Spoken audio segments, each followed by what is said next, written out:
ये आपका last chapter है development path of India, Pakistan and China. हमने अब तक पूरी बुक में इंडिया के बारे में पढ़ लिया कि इंडिया में इंडिपेंडेंस कब हुई, इंडिया में एलपीजी की पॉलिसी कब आई।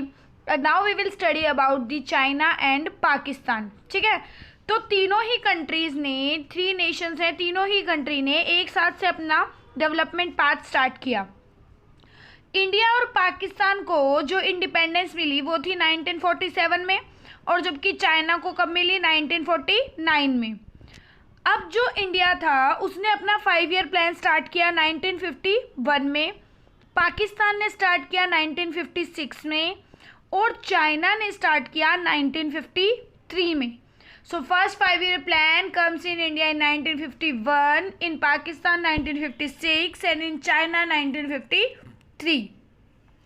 Till 80, all the 3 countries had similar growth rate and per capita income, मतलब per person income and growth rate is almost similar. तीनों ही कंट्रीज़ में सिमिलर था। ठीक है, फिर चाइना ने कुछ ऐसी पॉलिसी लेकर आया चाइना, जिसकी वजह से चाइना की जो ग्रोथ है वो बहुत फास्ट हो गई। सबसे पहला हम चाइना ही पढ़ते हैं।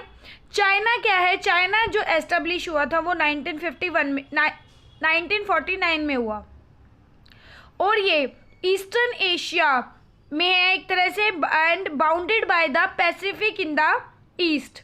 It is 3rd largest country in the world, क्योंकि इसके पास बहुत एरिया है, and area is approximate 9.6 million square kilometre. China is most populous country in the world with 1371 million people and growth rate of 0.5 per annum, मतलब हर साल जो growth है population की वो 0.5 एनम है। ठीक है, और इंडिया में, चाइना में बहुत ज़्यादा पॉपुलेशन है, एंड इसके पास जो एरिया है वो 3rd लार्जेस्ट है वर्ल्ड का। अब हम बात करते हैं कि चाइना में क्या क्या चीज़ें आई। सबसे पहले great leap forward campaign, it is important. It comes in 1958 में आया। इसका नाम था great leap forward, and initiated by the Mao to modernise the China economy. China की इकोनॉमी को मॉडर्न बनाने के लिए माओ लेकर आया था इसको। इसका एम क्या था कि चाइना की जो चाइना था वो एग्रीकल्चर के ऊपर डिपेंड था, एग्रीकल्चर से उसको मॉडर्न इकोनॉमी बनाना था through the process of rapid industrialisation, ताकि वहाँ पर ज़्यादा इंडस्ट्रीज आएँ और वो एग्रीकल्चर से इंडस्ट्री की तरफ चला जाए। People were encouraged to set up industry in their backyard. लोगों को इस प्रोग्राम में लोगों को इनकरेज किया कि वो अपने घर के पीछे जो जगह होती है उसमें छोटी छोटी इंडस्ट्री स्टार्ट करें। In rural area commune were set up under the people collectively cultivate land. गाँव में लोगों को ज़मीनों को इकट्ठा कर दिया। कम्यून मतलब ज़मीन को इकट्ठा करके खेती करना।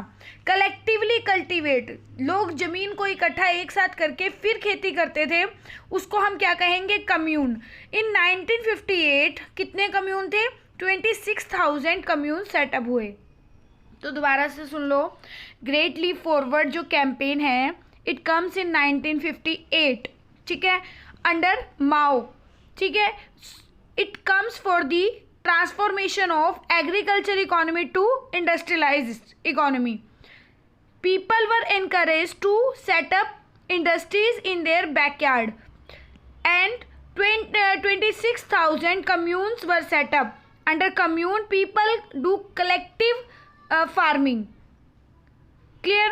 Next है आपका ग्रेट पोलिटेरियन कल्चरल रेवोल्यूशन। ये कब आया था? आपको सबकी अलग अलग डेट याद होनी चाहिए। 1965 में आया।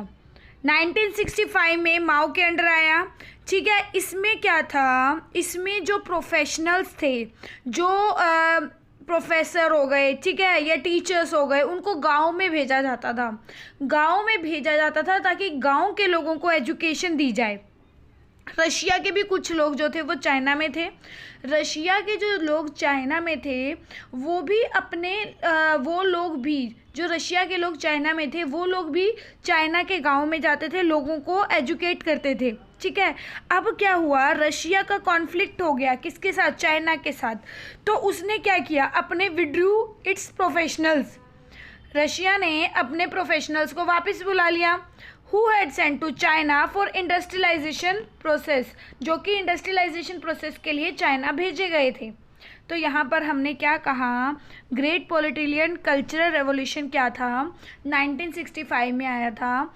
चाइना ने अपने कुछ लोगों को, प्रोफेशनल्स को कहाँ भेजा, गांव में भेजा, ताकि गांव में लोगों को एजुकेशन दी जाए और गांव में भी इंडस्ट्रियलाइजेशन आए। रशिया ने भी इसमें हेल्प की थी चाइना की, बट समहाउ रशिया और चाइना में कॉन्फ्लिक्ट्स हो गए। उस कॉन्फ्लिक्ट्स होने की वजह से रशिया ने अपने लोगों को वापस बुला लिया।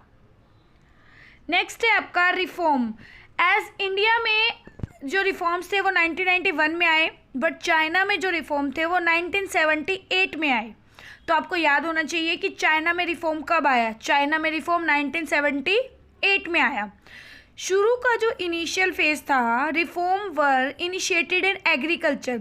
शुरू में जो रिफॉर्म था वो मेनली एग्रीकल्चर, फॉरेन ट्रेड और इन्वेस्टमेंट सेक्टर, मतलब कि इंफ्रास्ट्रक्चर एक तरह से। शुरू में किस पे आया, एग्रीकल्चर, फॉरेन ट्रेड और इन्वेस्टमेंट सेक्टर में आया। जो एग्रीकल्चर में कम्यून थे, जो पहले कोलेक्टिवली खेती करते थे, कम्यून बने थे, अब उन कम्यून्स को क्या किया, छोटे छोटे प्लॉट्स में डिवाइड कर दिया। प्लॉट्स में डिवाइड करने के बाद लोगों को खेती करने के लिए उस पर कहा। जो लोग थे वो उस ज़मीन के ऑनर नहीं थे, वो उस ज़मीन पर सिर्फ खेती करते थे और जितना इनकम आई उसमें से जो टैक्स पे कर दिया। मान लो किसी को 1 करोड़ इनकम हो गई उस प्लॉट से, ठीक है, तो गवर्नमेंट को टैक्स पे किया 20 लैक्स। 20 लैक्स पे करने के बाद 80 लैक्स वो अपने पास रखेगा, बट वो जो ज़मीन जो उनको दी गई वो उनके नाम पर नहीं थी, वो गवर्नमेंट के नाम पर ही थी। समझ आया।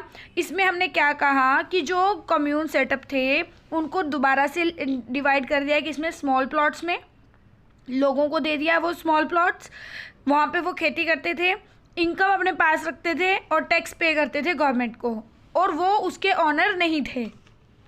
लेटर फेज़ में क्या हुआ, बाद में जो रिफॉर्म के बाद के जो फेज़ था उसमें डेवलपमेंट आई इंडस्ट्रियल सेक्टर में। वहाँ पर भी प्राइवेट सेक्टर आ गया, ठीक है, गाँव में इंडस्ट्रीज़ बन गई, ठीक है, वो भी चीज़ें प्रोड्यूस करने लगे, और उनको जो स्टेट की मतलब गवर्नमेंट की फर्म्स थी उनके साथ क्या फेस करना पड़ा, कंपटीशन फेस करना पड़ा। मतलब कि पहले तो सिर्फ गवर्नमेंट थी, जैसे हमारे यहाँ पहले गवर्नमेंट थी, बाद में प्राइवेटाइजेशन आ गया, वहाँ पर भी अब प्राइवेट को और गवर्नमेंट को आपस में कंपटीशन फेस करना पड़ा। तो हमने कहा रिफॉर्म फेज जो है वो दो पार्ट्स में आया। फर्स्ट में हमने क्या कहा कि एग्रीकल्चर सेक्टर में आया, एग्रीकल्चर सेक्टर में, फॉरेन ट्रेड में और इन्वेस्टमेंट में आया, ठीक है। एग्रीकल्चर में कम्यून्स को प्लॉट में भी डिवाइड कर दिया, लोगों को दे दिया और वो उसकी इनकम को रख लेते थे और टैक्स पे करते थे गवर्नमेंट को, but they are not the owner of that particular land, right. जो सेकेंड फेज था उसमें क्या हुआ, इंडस्ट्रीज़ में आया, इंडस्ट्रीज़ में प्राइवेट सेक्टर आ गया, और जो प्राइवेट सेक्टर था अब उन्हें इंडस्ट्रीज़ के साथ कंपटीशन फेस करना पड़ता था। नेक्स्ट है आपका ड्यूअल प्राइसिंग इन रिफॉर्म प्रोसेस।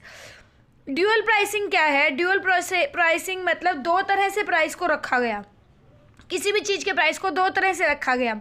जैसे अब आपके यहाँ पर भी इलेक्ट्रिसिटी का प्राइस क्या है, इलेक्ट्रिसिटी का प्राइस दो तरह से है, शॉपकीपर से अलग रेट चार्ज किया जाता है और हाउस होल्ड से अलग चार्ज किया जाता है, ठीक है, शॉप वालों से अलग और हाउस वालों से अलग। ऐसे ही वहाँ पर क्या किया, ड्यूअल प्राइसिंग पॉलिसी आई इनपुट और आउटपुट के लेकर। देखो, अगर किसी फार्मर को या इंडस्ट्रीज़ को कोई भी इनपुट या आउटपुट परचेज करना है तो वो गवर्नमेंट ने प्राइस फिक्स किया उस पर लेगी। कोई भी फार्मर या इंडस्ट्रियल यूनिट को इनपुट परचेज करना है या आउटपुट सेल करना है तो price is fix by the government. But अगर किसी और को इनपुट खरीदने हैं, किसी जनरल पब्लिक को खरीदने हैं इनपुट और आउटपुट के बारे में सेल करना है, तो उसको कैसे करना पड़ेगा? Through the market prices. Market मैंने पहले भी बताया, मार्केट प्राइस कैसे डिसाइड होते हैं? Through the force of demand and supply. तो ड्यूअल प्राइसिंग में हमने कहा कि जो प्राइसेस हैं फार्मर और इंडस्ट्रीज के लिए गवर्नमेंट ने डिसाइड किया, बट बाकी लोगों के लिए कैसे था? Through the force of market prices. Next है स्पेशल इकोनॉमिक जोन। चाइना ने अपने इन्वेस्टर्स को, फॉरेन इन्वेस्टर्स को अट्रैक्ट करने के लिए स्पेशल इकोनॉमिक जोन बना दिए, मतलब एक एरिया अलग से बना दिया। जैसे हम इंडिया में भी एक एरिया अलग से बना दें कि यहाँ पर सिर्फ फॉरेनर्स आकर इन्वेस्ट करेंगे, उन्हीं की कंपनियाँ सेटअप होंगी और उनको सारी फैसिलिटीज़ मिलेंगी। उनके लिए उस एरिया में इंफ्रास्ट्रक्चर भी अच्छा होगा, कम्युनिकेशन भी अच्छा होगा, नेट फैसिलिटी अच्छी होगी, ठीक है, सब कुछ वहाँ पर अच्छा होगा, तो उसको बोलते हैं स्पेशल इकोनॉमिक जोन। ऐसे ही चाइना ने क्या किया? स्पेशल इकोनॉमिक जोन बना दिए टू अट्रैक्ट फॉरेन इन्वेस्टर्स।